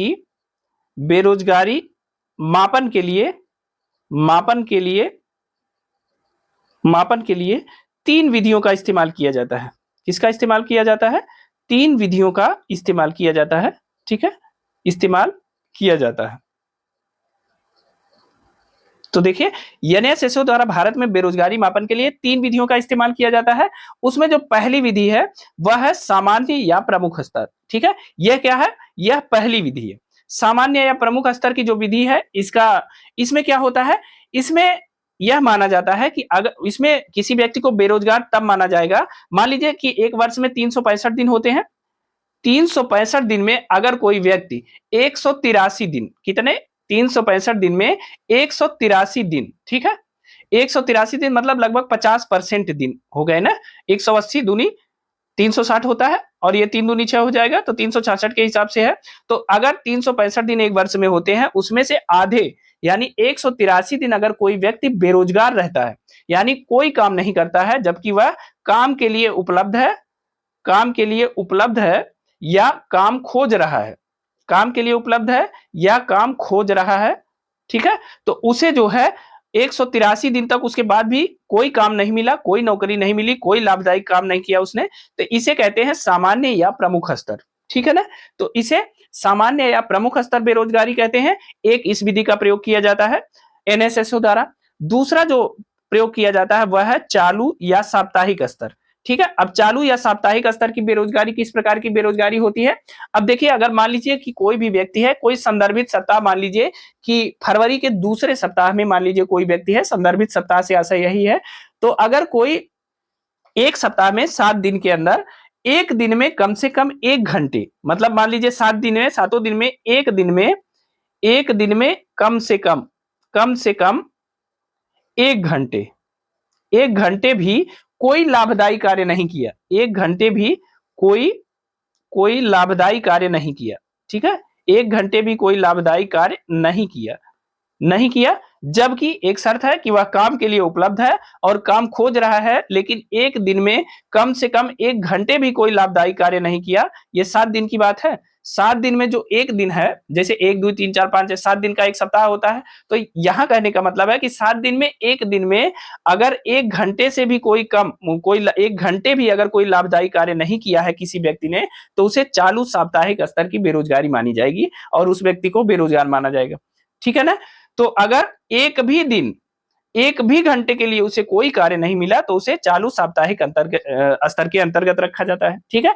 अब जो तीसरा लेवल है, जो एनएसएसओ द्वारा तीसरे प्रकार का बेरोजगारी मापन किया जाता है, वह है चालू दैनिक स्तर। अब चालू दैनिक स्तर बेरोजगारी में क्या होता है कि मान लीजिए कि किसी व्यक्ति को कह दिया गया कि पिछले मंगलवार को तुम बेरोजगार थे कि नहीं थे, रोजगारी थे कि बेरोजगार थे। तो अगर मान लीजिए कि किसी दिन विशेष को, संदर्भित दिन को 1 घंटे का भी रोजगार, मान लीजिए कोई संदर्भित दिन है और इस दिन जो है 1 घंटे का भी कोई रोजगार, 1 घंटे का भी रोजगार नहीं पाता है, कोई व्यक्ति 1 घंटे का भी रोजगार नहीं पाता है। ठीक है। संदर्भित दिन, अगर कोई व्यक्ति 1 घंटे का भी रोजगार नहीं पाता है, जबकि फिर वही काम के लिए उपलब्ध है और काम खोज रहा है, उसके बाद भी उसे 1 घंटे का भी रोजगार नहीं मिलता है, तो इसे चालू दैनिक स्तर की बेरोजगारी के अंतर्गत माना जाएगा और उस व्यक्ति को बेरोजगार माना जाएगा। ठीक है। तो इस प्रकार 3 विधियों से बेरोजगारी मापन करता है एनएसएसओ, मतलब नेशनल सैंपल सर्वे ऑफिस। पहला है सामान्य प्रमुख स्तर, दूसरा है चालू साप्ताहिक स्तर, तीसरा है चालू दैनिक स्तर। तो किस विधि का प्रयोग नहीं करता? तो चालू मासिक स्तर की विधि का प्रयोग नहीं करता है एनएसएसओ। ठीक है। इस विधि का कोई प्रयोग नहीं करता बेरोजगारी मापन में एनएसएसओ। ठीक है। तो भारत में बेरोजगारी मापन की जो विधियां हैं उसमें चालू मासिक स्तर की कोई विधि नहीं है। ठीक है। तो बी ऑप्शन सही है इसमें। ठीक है। अब चलिए आज के 8वें प्रश्न की तरफ चलते हैं। आज का हमारा 8वां प्रश्न है, निम्नलिखित में से किस प्रत्यक्ष लाभ योजना को Guinness book of world record द्वारा विश्व की सबसे बड़ी प्रत्यक्ष लाभ योजना माना गया है? आपको बताना है कि किस प्रत्यक्ष लाभ योजना को Guinness book of world record द्वारा विश्व की सबसे बड़ी प्रत्यक्ष लाभ योजना माना गया है। ऑप्शन ए है मनरेगा, ऑप्शन मतलब महात्मा गांधी नरेगा, ऑप्शन बी है पहल, ऑप्शन सी है एनएसएपी और ऑप्शन डी है उपर्युक्त में से कोई नहीं। तो आपको बताना है कि इनमें से किस प्रत्यक्ष लाभ योजना को Guinness book of world record में विश्व की सबसे बड़ी प्रत्यक्ष लाभ योजना के रूप में घोषित किया गया है। तो देखिए इसमें से क्या सही होगा? तो देखिए इसमें से सही होगा पहल योजना को। ठीक है। बी ऑप्शन सही है। पहल योजना को Guinness book of world record द्वारा विश्व की सबसे बड़ी प्रत्यक्ष लाभ योजना माना गया है। ठीक है ना, इसे याद रखिएगा। अब देखिए पहल योजना का पहले फुल फॉर्म जान लेते हैं। पहल योजना का फुल फॉर्म क्या है? प्रत्यक्ष हस्तांतरित लाभ। ठीक है। प्रत्यक्ष हस्तांतरित लाभ योजना पहल योजना के नाम से जानी जाती है। ठीक है। अब यह योजना कब शुरू की गई थी? तो इसकी शुरुआत हुई थी, पहल योजना की शुरुआत हुई थी, सबसे पहले पहल योजना की शुरुआत हुई थी 15 नवंबर 2014 को। कब? 15 नवंबर 2014 को पहल योजना की शुरुआत हुई थी। ठीक है ना। अब इसे 54 जिलों में शुरू किया गया था सबसे पहले। ठीक है। 54 जिलों में 15 नवंबर 2014 को इसकी शुरुआत हुई थी और 1 जनवरी 2015 को इसे पूरे देश में लागू कर दिया गया। शेष जिले जो बचे थे 1 जनवरी 2015 से पूरे देश में लागू किया गया। ठीक है। पूरे देश में लागू किया गया। अब पहल योजना के अंतर्गत क्या होता है? देखिए जो एलपीजी उपभोक्ता है, ठीक है, एलपीजी उपभोक्ता है, उन्हें एलपीजी सिलेंडर किस रूप में मिलता है? एलपीजी सिलेंडर बाजार मूल्य पर मिलता है। बाजार मूल्य पर मिलता है एसपीजी सिलेंडर। ठीक है। जब एसपीजी सिलेंडर उन्हें बाजार मूल्य पर मिलता है तो उस पर वो सब्सिडी देते हैं। ठीक है। सब्सिडी देते हैं। आप जानते हैं कि उस सिलेंडर पे सब्सिडी मिलती है, तो जो सब्सिडी देते हैं उसको सीधे लाभार्थी के बैंक खातों में चला जाता है। किसके खातों में? लाभार्थी के बैंक खातों में सब्सिडी सीधे क्रेडिट हो जाती है। ठीक है। क्रेडिट हो जाती है। ठीक है, तो यही जो योजना है यह दुनिया की सबसे बड़ी प्रत्यक्ष हस्तांतरित लाभ योजना या प्रत्यक्ष लाभ योजना के रूप में इसे दुनिया के सबसे बड़ी प्रत्यक्ष लाभ योजना के लिए Guinness book of world record में शामिल किया गया है। ठीक है ना, तो इसे याद रखिएगा। एलपीजी सब्सिडी जो दी जाती है वह किस योजना के तहत दी जाती है? पहल योजना के तहत दी जाती है। ठीक है, इसकी शुरुआत कब हुई थी? खातों में भेजने के लिए सीधे।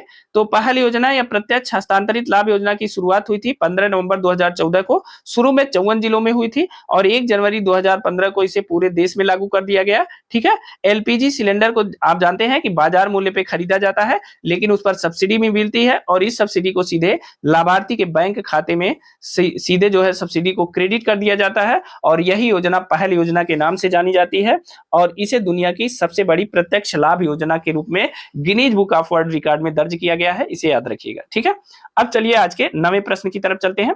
आज का हमारा नवा प्रश्न है, निम्नलिखित में से किसका सुमेल नहीं है? आपको बताना है कि इसमें से कौन सुमेलित नहीं है। तो ऑप्शन ए है राष्ट्रीय साक्षरता मिशन 1988 दिया है, ऑप्शन बी है ऑपरेशन ब्लैक बोर्ड 1987 दिया है, ऑप्शन सी है साक्षर भारत मिशन 2006 दिया है और ऑप्शन डी है सर्व शिक्षा अभियान 2001 दिया है। तो बताइए इसमें से कौन सुमेलित नहीं है? तो देखिए, राष्ट्रीय साक्षरता मिशन कब शुरू किया गया था? तो वर्ष 1988 में शुरू किया गया था राष्ट्रीय साक्षरता मिशन। और देखिए ऑपरेशन ब्लैक बोर्ड की शुरुआत कब की गई थी? तो 1987 में ऑपरेशन ब्लैक बोर्ड की शुरुआत की गई थी, यह भी सही है। ठीक है, जबकि सर्व शिक्षा अभियान की शुरुआत कब की गई थी? वर्ष 2001 में सर्व शिक्षा अभियान की शुरुआत की गई थी, लेकिन साक्षर भारत मिशन की शुरुआत 2006 में नहीं की गई थी। साक्षर भारत मिशन की शुरुआत कब की गई थी? वर्ष 2009 में। ठीक है, तो साक्षर भारत मिशन की शुरुआत कब की गई थी? साक्षर भारत मिशन की शुरुआत की गई थी वर्ष 2009 में। ठीक है, बाकी राष्ट्रीय साक्षरता मिशन 1988 में, ऑपरेशन ब्लैक बोर्ड 1987 में और सर्व शिक्षा अभियान की शुरुआत 2001 में की गई थी। अब देखिए, राष्ट्रीय साक्षरता मिशन, ऑपरेशन ब्लैक बोर्ड, इन सब के बारे में मैं एक डेडिकेटेड वीडियो बनाऊंगा और मेरा वादा है कि मैं आपको राष्ट्रीय शिक्षा नीति, दोनों राष्ट्रीय शिक्षा नीति के बारे में बहुत विस्तार से बताऊंगा। ठीक है, आपको फिर से राष्ट्रीय शिक्षा नीति पढ़ने की जरूरत नहीं पड़ेगी, थोड़ा धैर्य रखिए, सब आपको देंगे। परीक्षा उपयोगी जितनी चीजें हैं वो सब आपको मिलेंगी। ठीक है ना, तो चलिए देखिए, इसमें साक्षर भारत मिशन जो है इसकी शुरुआत 2006 में न होकर के इसकी शुरुआत हुई थी वर्ष 2009 में। ठीक है ना, अब चलिए आज के अपने 10वें प्रश्न की तरफ चलते हैं। आज का देखिए हमारा 10वां प्रश्न है, ग्रामीण विकास के लिए पायलट परियोजना का प्रारंभ किया गया था। देखिए यह प्रश्न बहुत पूछा जाता है, ग्रामीण विकास के लिए पायलट परियोजना का प्रारंभ किया गया था किस वर्ष? ऑप्शन ए है 1971 में, ऑप्शन बी है 1978 में, ऑप्शन सी है 1952 में और ऑप्शन डी है 1948 में। तो आपको बताना है कि ग्रामीण विकास के लिए पायलट परियोजना का प्रारंभ कब किया गया था। आप जल्दी से कमेंट करके हमें बताइए कि ग्रामीण विकास के लिए जो पायलट परियोजना थी उसका आरंभ कब किया गया था। तो देखिए जल्दी से बताइए। देखिए मैं बता रहा हूं कि ग्रामीण विकास के लिए जो पायलट परियोजना है इसका प्रारंभ किया गया था वर्ष 1948 में और यह विभिन्न परीक्षाओं में बहुत बार यह प्रश्न पूछा गया है। आपके लिए भी मैं इस प्रश्न को आज ही इंपॉर्टेंट बता दे रहा हूं। ठीक है, ग्रामीण विकास के लिए पायलट परियोजना का जो प्रारंभ है वह 1948 में किया गया था और इसका नाम था इटावा पायलट परियोजना। ठीक है, इटावा पायलट परियोजना। ठीक है, देखिए पायलट परियोजना किसे कहते हैं? मैंने आपको एक दिन बताया भी था, कोई भी परियोजना पायलट परियोजना तब होती है जब उसका प्राथमिक चरण होता है, प्राथमिक चरण होता है या उसकी शुरुआत होती है या आप उसे कह सकते हैं टेस्टिंग लेवल पे होती है।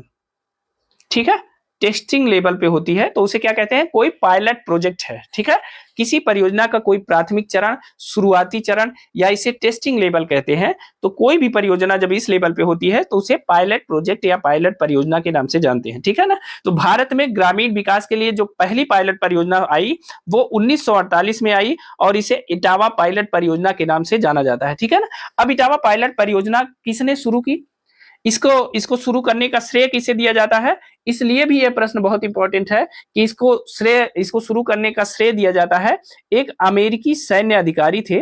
कौन थे? अमेरिकी सैन्य अधिकारी। अमेरिकी सैन्य अधिकारी, इनका क्या नाम था? Albert Mayer. इनका नाम था अल्बर्ट मेयर। ठीक है, अल्बर्ट मेयर, इन्होंने इटावा पायलट प्रोजेक्ट की शुरुआत की थी। अमेरिकी सैन्य अधिकारी अल्बर्ट मेयर ने इटावा पायलट प्रोजेक्ट की शुरुआत की थी और इटावा पायलट प्रोजेक्ट कब आया था? 1948 में आया था। अब देखिए इस प्रश्न के संबंध में मैं आपको बताता हूं, यह प्रश्न कई तरीके से पूछा जाता है और जानते हुए लोग गलत करते हैं। ठीक है, पहले यह पूछा जाता है कि ग्रामीण विकास के लिए पायलट परियोजना का प्रारंभ कब किया गया, तो आप तुरंत आंसर मारेंगे 1948 में किया गया। ठीक है ना। अब देखिए दूसरा प्रश्न यह बनता है कि इटावा पायलट परियोजना कब प्रारंभ की गई और किससे संबंधित थी? तो देखिए इटावा पायलट परियोजना की शुभारंभ कब किया गया? 1948 में, और यह ग्रामीण विकास के लिए समर्पित थी। ठीक है, अब तीसरा प्रश्न इससे बनता है कि अल्बर्ट मेयर इटावा पायलट परियोजना किसके द्वारा शुरू की गई? तो वह शुरू की गई अल्बर्ट मेयर के द्वारा। कभी कभी यह पूछा जाता है कि इटावा पायलट प्रोजेक्ट शुरू करने वाले अल्बर्ट मेयर कौन थे? तो वह थे एक अमेरिकी सैन्य अधिकारी। और अभी हाल ही में एक परीक्षा में यह प्रश्न पूछा गया था कि निम्नलिखित में से कौन सुमेलित है? तो उसमें से 3 प्रश्न ऐसे थे जो सुमेलित नहीं थे, सिर्फ चौथा सुमेलित था जिसमें लिखा था कि इटावा पायलट परियोजना और नहीं इटावा परियोजना, और उसके सामने ऑप्शन में था अल्बर्ट मेयर। ठीक है, तो सिर्फ यही सुमेलित था। तो Etawah pilot project Albert Mayer के द्वारा शुरू किया गया है और इसको कितनी भी विधियों से पूछे आप इसे पकड़े रहिएगा। जहां भी इटावा आए, इटावा पायलट परियोजना आए, वो ग्रामीण विकास से संबंधित है। उसकी शुरुआत 1948 में हुई थी और उसकी शुरुआत का जो श्रेय है वह अमेरिकी सैन्य अधिकारी अल्बर्ट मेयर को जाता है। अब इससे ज्यादा इसमें कुछ नहीं जानना, लेकिन इसमें से कुछ भूलिएगा भी नहीं। ठीक है ना, नहीं तो यह प्रश्न गलत हो जाएगा। चलिए अब आज के 11वें प्रश्न की तरफ चलते हैं। आज का जो हमारा 11वां प्रश्न है वह है न्यूनतम आवश्यकता कार्यक्रम की जो संकल्पना है वह निम्नलिखित में से किस एक की पर्यायवाची है? आपको बताना है कि न्यूनतम आवश्यकता कार्यक्रम की संकल्पना किसकी पर्यायवाची है। ऑप्शन ए है अंत्योदय दृष्टिकोण, ऑप्शन बी है भूख से मुक्ति दृष्टिकोण, ऑप्शन सी है मानव में विनियोजन दृष्टिकोण और ऑप्शन डी है अधोसंरचना विकास दृष्टिकोण। तो आपको बताना है कि जो न्यूनतम आवश्यकता कार्यक्रम की संकल्पना है वो किसकी पर्यायवाची, पर्यायवाची से मतलब क्या होता है, किसके समरूप है या वो क्या चाहता है। ठीक है ना, तो भारत में जो न्यूनतम आवश्यकता कार्यक्रम है वो किसका पर्यायवाची है आपको बताना है। जल्दी से अपने आंसर आप हमें कमेंट बॉक्स में कमेंट करके बताइए कि न्यूनतम आवश्यकता कार्यक्रम किसकी पर्यायवाची है। ठीक है ना, तो जल्दी से आंसर बताइए। अब देखिए भारत में जो न्यूनतम आवश्यकता कार्यक्रम है उसकी संकल्पना अधोसंरचना विकास दृष्टिकोण से इसकी पर्यायवाची है। ठीक है ना, किस की पर्यायवाची है? तो यह है अधोसंरचना विकास दृष्टिकोण की पर्यायवाची है न्यूनतम आवश्यकता कार्यक्रम। ठीक है, अब देखिए इसके बारे में जान लेते हैं कैसे इससे संबंधित है। तो देखिए भारत में जो न्यूनतम आवश्यकता कार्यक्रम है इसकी शुरुआत कब की गई थी? भारत में न्यूनतम आवश्यकता कार्यक्रम, यह प्रश्न कई बार पूछा जाता है कि भारत में न्यूनतम आवश्यकता कार्यक्रम का शुभारंभ कब किया गया था, इसकी शुरुआत कब की गई थी? तो यह किया गया था 1975 को। ठीक है, वर्ष 1975 में भारत में न्यूनतम आवश्यकता कार्यक्रम की शुरुआत की गई थी। ठीक है, तो इस बात को याद रखिएगा। अब देखिए जब न्यूनतम आवश्यकता कार्यक्रम की शुरुआत की गई तो इसका उद्देश्य क्या था? अब यही उद्देश्य जो है वही पर्यायवाची है न्यूनतम आवश्यकता कार्यक्रम के। तो अधोसंरचना विकास दृष्टिकोण, अब देखिए उद्देश्य क्या था, न्यूनतम आवश्यकता कार्यक्रम शुरू करने का जो उद्देश्य था वह उद्देश्य क्या था? इसका प्रमुख उद्देश्य था देश में आधारभूत संरचना का विकास। ठीक है, अधोसंरचना या आधारभूत संरचना का विकास इसका उद्देश्य था। ठीक है, तो भारत में न्यूनतम आवश्यकता कार्यक्रम की जो संकल्पना आई इसका शुभारंभ कब हुआ? 1975 में हुआ। अब देखिए 1975 में इसका शुभारंभ हुआ तो इसका उद्देश्य क्या था? देश में आधारभूत संरचना का विकास, क्योंकि नाम ही है इसका, न्यूनतम आवश्यकताएं जो हैं कम से कम उनका विकास होना चाहिए। न्यूनतम आवश्यकता कार्यक्रम इसका नाम ही। तो आधारभूत संरचनाओं में इसका विकास कैसे किया जाए, तो इसमें क्या क्या शामिल किए गए?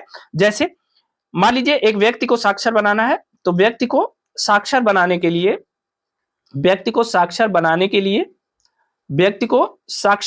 लिए क्या किया गया? प्रारंभिक एवं प्रौढ़ शिक्षा की व्यवस्था की गई। प्रारंभिक एवं प्रौढ़ शिक्षा की व्यवस्था की गई। ठीक है, प्रारंभिक एवं प्रौढ़ शिक्षा की व्यवस्था की गई। किसके तहत की गई? यह की गई देश में आधारभूत संरचना का विकास, यह न्यूनतम आवश्यकता कार्यक्रम के तहत व्यक्ति को साक्षर बनाने के लिए प्रारंभिक एवं प्रौढ़ शिक्षा की व्यवस्था की गई, पहली चीज। दूसरी ग्रामीण स्वास्थ्य, दूसरा क्या है? दूसरा है ग्रामीण स्वास्थ्य की व्यवस्था की गई। जल आपूर्ति, ठीक है। उसके बाद सड़क निर्माण इसको भी इसमें शामिल किया गया। ठीक है ना। अब देखिए, ग्रामीण स्वास्थ्य, जल आपूर्ति, सड़क निर्माण, आप सुने होंगे कि ये सारी योजनाएं भी एक नाम से चलती थी जिन्हें कहते थे भारत निर्माण योजना। ठीक है, भारत निर्माण योजना। ठीक है, ये सारी चीजें इसमें भी समाहित थी, लेकिन चूंकि प्रश्न है न्यूनतम आवश्यकता कार्यक्रम, तो न्यूनतम आवश्यकता कार्यक्रम का उद्देश्य था अधोसंरचना विकास दृष्टिकोण, मतलब देश में आधारभूत संरचना का विकास करना, और इसमें जो है न्यूनतम आवश्यकताओं की पूर्ति के लिए अधोसंरचना का निर्माण करने की बात कही गई, और व्यक्ति को साक्षर बनाने के लिए जैसे प्रारंभिक एवं प्रौढ़ शिक्षा की व्यवस्था, ग्रामीण स्वास्थ्य, जल आपूर्ति, सड़क निर्माण आदि की जो व्यवस्था है वह जो है न्यूनतम आवश्यकता कार्यक्रम के अंतर्गत किया गया। ठीक है, तो अधोसंरचना विकास के लिए इसका उपयोग किया गया न्यूनतम आवश्यकता कार्यक्रम का। ठीक है ना, चलिए अब अगला प्रश्न देख लेते हैं। आज का हमारा 12वां प्रश्न है, भारत में गरीबी अनुमानों का आधार है। आपको बताना है कि भारत में गरीबी अनुमानों का आधार क्या है। तो ऑप्शन ए है प्रति व्यक्ति आय, ऑप्शन बी है प्रति व्यक्ति व्यय, ऑप्शन सी है परिवार का उपभोग व्यय, और ऑप्शन डी है उपर्युक्त में से कोई नहीं। तो बताइए कि भारत में गरीबी अनुमानों का जो आधार है वह क्या है। देखिए, गरीबी से संबंधित तो हमने कई प्रश्नों को आपको एक साथ पढ़ा दिया, तो वहां आपने देखा होगा कि जो भारत में गरीबी मतलब गरीबी अनुमानों का जो आधार है वह क्या है, वह है परिवार का उपभोग व्यय। ठीक है ना, परिवार का उपभोग व्यय यह भारत में गरीबी अनुमानों का आधार है। ठीक है ना, तो इसके बारे में हमने बहुत डिटेल से आपको बताया भी है। भारत में गरीबी अनुमानों का आधार क्या है, परिवार उपभोग व्यय। इसे याद रखिएगा, परीक्षा में पूछा जाता है और सीधे यही ऑप्शन रहता है, परिवार का उपभोग व्यय या उपभोग व्यय या सीपीआई ऐसे दिया रहता है। तो इसमें से कुछ भी दिया रहे आप यही मारेंगे। ठीक है ना, चलिए आज का अगला प्रश्न देख लेते हैं। आज का हमारा 13वां प्रश्न है, जब कोई देश अपनी मुद्रा का अवमूल्यन करता है तो इसका प्रभाव होता है। आपको बताना है कि अगर कोई देश अपनी मुद्रा का अवमूल्यन करता है तो इसका क्या प्रभाव होता है। ऑप्शन ए है आयात सस्ते हो जाते हैं एवं निर्यात महंगे हो जाते हैं, ऑप्शन बी है आयात महंगे हो जाते हैं और निर्यात सस्ते हो जाते हैं, ऑप्शन सी है आयात और निर्यात दोनों सस्ते हो जाते हैं, और ऑप्शन डी है आयात और निर्यात दोनों महंगे हो जाते हैं। तो आपको बताना है कि जब कोई देश अपनी मुद्रा का अवमूल्यन करता है तो इसका क्या प्रभाव होता है। जल्दी से आप हमको कमेंट बॉक्स में कमेंट करके अपने आंसर बताइए। अब आइए मुद्रा के अवमूल्यन के बारे में जान लेते हैं, आखिर मुद्रा का अवमूल्यन क्या होता है। और जब हम मुद्रा का अवमूल्यन जान लेंगे तब हमको पता चल जाएगा कि इसका प्रभाव क्या होता है। तो देखिए, जब किसी देश के भुगतान संतुलन में परिवर्तन आ जाता है, भुगतान संतुलन, जब किसी देश का भुगतान संतुलन मौलिक रूप से असंतुलित हो जाता है, भुगतान संतुलन मौलिक रूप से, जब किसी देश का भुगतान संतुलन मौलिक रूप से असंतुलित हो जाता है, मौलिक रूप से असंतुलित हो जाता है, तब क्या किया जाता है, तब जो है इस विधि का प्रयोग किया जाता है, तब जो है मुद्रा का अवमूल्यन किया जाता है। ठीक है, मुद्रा का अवमूल्यन, तब जो है मुद्रा का अवमूल्यन किया जाता है। ठीक है, अवमूल्यन किया जाता है, मुद्रा का अवमूल्यन किया जाता है। ठीक है, अब आइए जानते हैं कि आखिर मुद्रा का अवमूल्यन क्या है। मुद्रा का अवमूल्यन से आशय यह है कि अपने देश की मुद्रा को किसी अन्य देश की मुद्रा के से जो है घटा देना, अपने देश का जो मुद्रा मान है उसकी वैल्यू है उसे अन्य देश की मुद्रा के मान से उसे घटा देना, उसकी वैल्यू को कम कर देना। ठीक है ना, अब देखिए मान लीजिए ये भारत है, अपना प्यारा भारत, मान लीजिए ये अपना देश भारत है। अब भारत का रुपया जो है, आसानी से समझिएगा, बहुत हड़बड़ाने की जरूरत नहीं, भारत का रुपया है और मान लीजिए कोई विदेशी रुपया है, जैसे मान लीजिए अमेरिकी डॉलर है। ठीक है, अमेरिकी डॉलर है। तो अब क्या किया जाएगा कि भारत के रुपए का मान भारत सरकार अमेरिकी डॉलर की अपेक्षा कम कर देगी। ठीक है, कम कर देगी। अब इससे क्या होगा, जब रुपए का अवमूल्यन हो जाएगा तो अमेरिकी डॉलर का मान ज्यादा हो जाएगा, इसका मान क्या होगा, ज्यादा हो जाएगा। क्योंकि भारत अपने रुपए का मान कम कर देगा, तो जब भारत अपने रुपए का मान कम कर देगा तो अमेरिकी डॉलर का मान अपने आप ज्यादा हो जाएगा। ठीक है, तो यानी रुपए की वैल्यू घट जाएगी। तो जो अमेरिकी डॉलर आज 90 रुपए में मिलता है, अगर अवमूल्यन कर दिया गया, उसमें परसेंटेज होता है कि किस हिसाब से, तो हो सकता है कि 120 रुपए में पता चला $1 मिले। ठीक है।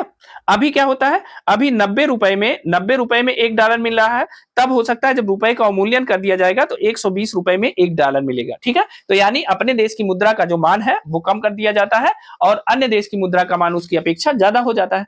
अब देखिए इसके फायदे नुकसान क्या है। देखिए जब मुद्रा का अवमूल्यन किया जाता है तो सबसे बड़ा जो प्रश्न आपसे अक्सर पूछा जाता है कि मुद्रा के अवमूल्यन के बाद क्या होता है, यही प्रश्न हमसे पूछा भी है। तो देखिए सबसे पहला काम क्या होता है, आयात महंगा हो जाता है। क्या होता है, आयात महंगा हो जाता है। तो आयात महंगा कैसे हो जाएगा, मान लीजिए कि आपका अमेरिकी डॉलर आज 90 भारतीय रुपए में $1 मिल रहा है, लेकिन मान लीजिए रुपए का अवमूल्यन हो गया तो आपको 120 रुपए में $1 मिलेगा। तो जब 120 रुपए में $1 मिलेगा तो आपको नुकसान कितना हुआ, 30 रुपए का नुकसान। 30 रुपए आपको ज्यादा देने पड़ेंगे $1 के लिए, और जब आप $1 के लिए 30 रुपए ज्यादा देंगे तो कोई सामान खरीदना होगा तो उस हिसाब से उसकी वैल्यू भी 30 रुपए ज्यादा बढ़ गई। ठीक है, तो इस हिसाब से आयात महंगा हो जाएगा। ठीक है, आयात महंगा हो जाएगा, लेकिन इसके अपोजिट निर्यात सस्ता हो जाएगा। क्या हो जाएगा, निर्यात, जो आयात तो महंगा हो गया क्योंकि आपको मंगाना है, लेकिन निर्यात क्या होता है, निर्यात सस्ता हो जाएगा क्योंकि विदेशी रुपए की जो वैल्यू है वो भारतीय रुपए से ज्यादा है। तो अगर अभी $1 में वह भारत के 90 रुपए के बराबर वस्तुएं खरीदता था, तो अब क्या होगा, अब अमेरिका $1 में अवमूल्यन के पश्चात भारत के 120 रुपए के बराबर वस्तुओं को खरीदेगा। तो मतलब क्या होगा, तो वह ज्यादा जो है, मतलब वो अमेरिका यहां से ले सकता है सामान और भारत क्या करेगा कि उसे जो है 120 रुपए के बराबर वस्तुएं भेजेगा। तो इस प्रकार जो भारत से निर्यात है वो बढ़ जाएगा, यानी अमेरिका भारत से आयात करने के लिए इंटरेस्टेड हो जाएगा क्योंकि भारत की मुद्रा का मूल्य जो है उसके मुद्रा से काफी कम हो जाएगा। तो वह क्या करेगा, वह आयात करेगा, यानी भारत की तरफ से निर्यात बढ़ जाएगा। ठीक है ना। अब महंगाई भी बढ़ सकती है, अगर आपके पास जरूरी चीजें नहीं है, आपको बाहर से मंगाना है, तो चूंकि आयात महंगा हो जाएगा तो क्या होगी, महंगाई बढ़ सकती है, यह भी ध्यान रखने की बात है। ठीक है ना। साथ ही पर्यटन पे असर होगा। पर्यटन पे क्या असर हो जाएगा, चूंकि आपकी मुद्रा का मान कम है तो विदेशी पर्यटकों के लिए यात्रा जो है, विदेशी पर्यटक क्या होगा, भारत की तरफ ज्यादा आकर्षित होंगे और पर्यटन बढ़ेगा। ठीक है, पर्यटन बढ़ेगा। तो इस प्रकार जो है क्या होता है, अब देखिए प्रश्न पे आ जाते हैं, जब कोई देश अपनी मुद्रा का अवमूल्यन करता है तो इसका क्या प्रभाव होता है। इसका प्रभाव होता है कि आयात महंगे होते हैं और निर्यात जो है, निर्यात क्या होता है, सस्ता हो जाता है। यानी बी ऑप्शन सही है, आयात महंगा हो जाता है और निर्यात सस्ता हो जाता है। यह है बी ऑप्शन सही है। जब किसी मुद्रा का अवमूल्यन कर दिया जाए, किसी देश द्वारा अपनी मुद्रा का अवमूल्यन कर दिया जाता है तो क्या होता है, आयात महंगा हो जाता है और निर्यात सस्ता हो जाता है। ठीक है ना। अब देखिए इसके संबंध में एक फैक्ट और जान लीजिए, अक्सर परीक्षाओं में पूछा जाता है कि भारत ने अब तक कितनी बार मुद्रा का अवमूल्यन किया है, इसको भी जान लेते हैं। भारत ने अब तक, यह प्रश्न पूछा जाता है, अब तक कितनी बार अपनी मुद्रा यानी रुपए का, कितनी बार रुपए का अवमूल्यन किया है, रुपए का अवमूल्यन किया है। ठीक है, अवमूल्यन किया है। तो भारत ने अब तक कितनी बार अपनी मुद्रा का अवमूल्यन किया है। तो देखिए अगर प्रमुख रूप से देखेंगे, प्रमुख रूप से अक्सर आयोग जो है क्या करता है, वो समराइज कर देता है और वह सीधे सीधे करता है, मानता है कि 3 बार भारत ने अब तक अपनी मुद्रा का अवमूल्यन किया है। ठीक है, लेकिन चलिए आप इसको 3 बार याद रखिएगा कि भारत ने 3 बार अब तक अपनी मुद्रा का अवमूल्यन किया है, लेकिन जो है प्रमुखतः 2 बार किया है। अगर प्रमुखतः माने तो देखिए भारत सरकार द्वारा पहला अवमूल्यन, मुद्रा का पहला अवमूल्यन कब किया गया था, तो पहला अवमूल्यन किया गया था वर्ष 1949 में किया गया था। ठीक है ना। और दूसरा आधिकारिक अवमूल्यन था ये पहला, और दूसरा अवमूल्यन कब किया गया था, दूसरा अवमूल्यन किया गया था 1966 में, 1966 में भारतीय मुद्रा का दूसरा अवमूल्यन किया गया था। ठीक है ना। अब देखिए तीसरा जो अवमूल्यन है, तीसरा अवमूल्यन या इसी समय 2 बार एक साथ अवमूल्यन हुआ था 1991 में, लेकिन अगर हम इसे तीसरा अवमूल्यन माने तो तीसरा अवमूल्यन हुआ है 1991 में। और इसे वास्तव में अवमूल्यन न मान करके यह माना जाएगा कि इस समय आर्थिक सुधार हो रहे थे और इस कारण से मुद्रा की जो विनिमय दर है, रुपए की जो विनिमय दर है उसमें गिरावट आई थी। ठीक है, आर्थिक सुधारों के कारण। लेकिन फिर भी चूंकि आयोग मानता है कि भारत ने अब तक 3 बार मुद्रा का अवमूल्यन किया है, तो आप मान के चलिए कि भारत सरकार ने अब तक 3 बार आधिकारिक रूप से मुद्रा का अवमूल्यन किया है। ठीक है, तो भारत ने पहली बार मुद्रा का अवमूल्यन 1949 में किया, दूसरी बार 1966 में और तीसरी बार मुद्रा का अवमूल्यन 1991 में किया। इसे याद रखिएगा, बहुत इंपॉर्टेंट है। ठीक है ना। तो मुद्रा के अवमूल्यन से क्या होता है, आयात महंगे हो जाते हैं और निर्यात सस्ते हो जाते हैं, इसे भी याद रखिएगा, ठीक है ना। अब आ जाते हैं आज के 14वें प्रश्न पे। निम्नलिखित में से किसने इंडियन इकोनॉमी गांधीयन ब्लूप्रिंट नामक पुस्तक लिखी है। आपको बताना है कि इंडियन इकोनॉमी गांधीयन ब्लूप्रिंट, ठीक है, इंडियन इकोनॉमी गांधीयन ब्लूप्रिंट नामक पुस्तक किसने लिखी है। तो ऑप्शन ए है आचार्य विनोबा भावे, ऑप्शन बी है मोरारजी देसाई, ऑप्शन सी है जयप्रकाश नारायण और ऑप्शन डी है चरण सिंह। तो बताइए इंडियन इकोनॉमी गांधीयन ब्लूप्रिंट नामक पुस्तक किसने लिखी है, बहुत इंपॉर्टेंट है, ठीक है। बताइए यह पुस्तक किसने लिखी है। तो यह पुस्तक लिखी है चौधरी चरण सिंह ने, ठीक है।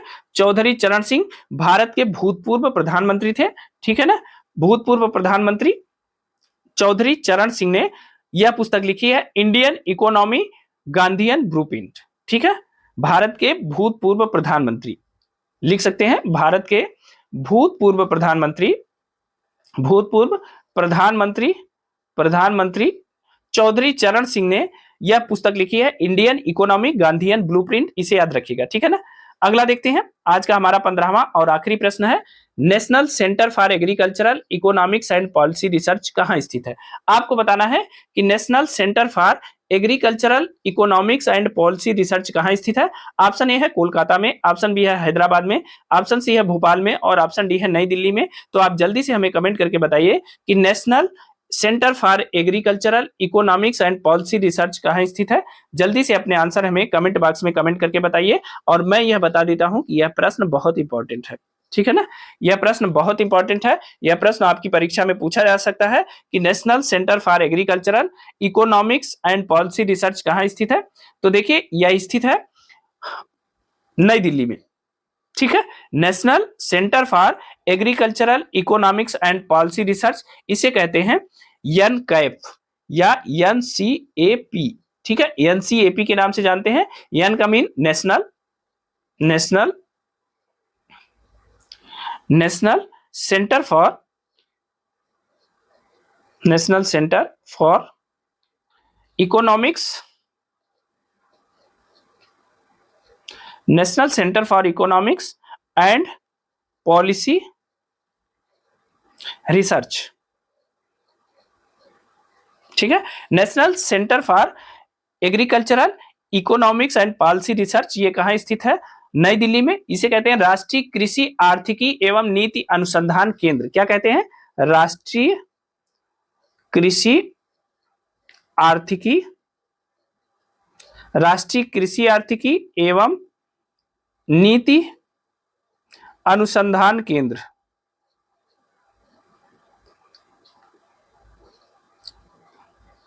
राष्ट्रीय कृषि आर्थिकी एवं नीति अनुसंधान केंद्र या national centre for agricultural economics and policy research, यह कहां स्थित है, नई दिल्ली में अवस्थित है, इसे याद रखिएगा, ठीक है, बहुत इंपॉर्टेंट है यह भी। तो दोस्तों ये थे आज के हमारे 15 प्रश्न। ये प्रश्न आपको कैसे लगे हमें कमेंट करके जरूर बताइएगा। देखिए प्रश्नों की संख्या तो 15 ही है, लेकिन आपको ज्ञान कितना मिला इसके बारे में भी आप हमको जरूर बताइएगा। साथ ही अगर आपको ये वीडियो पसंद आई हो तो एक लाइक जरूर करिएगा, क्योंकि आपका एक लाइक ही हमारा मोटिवेशन है, वही हमारी एनर्जी है और उसी के दम पे हम और बेहतर करने के लिए प्रेरित होते हैं, ठीक है। साथ ही दोस्तों अगर आपको इन तथ्यों की पीडीएफ चाहिए तो आप हमारा टेलीग्राम चैनल और व्हाट्सएप चैनल ज्वाइन कर लीजिए, उसका लिंक हमने डिस्क्रिप्शन बॉक्स में दे दिया है, वहां से जाके आप इन तथ्यों की पीडीएफ डाउनलोड कर सकते हैं, ठीक है। साथ ही इस वीडियो को अपने दोस्तों के साथ भी शेयर करिए और अगर आप इस चैनल पे अभी नए हैं तो चैनल को सब्सक्राइब करना बिल्कुल ना भूलिए। मिलते हैं अगली वीडियो में कुछ और परीक्षा उपयोगी महत्वपूर्ण प्रश्नों के साथ। तब तक के लिए स्वस्थ रहिए, मस्त रहिए और मेहनत से पढ़ते रहिए। बहुत बहुत धन्यवाद।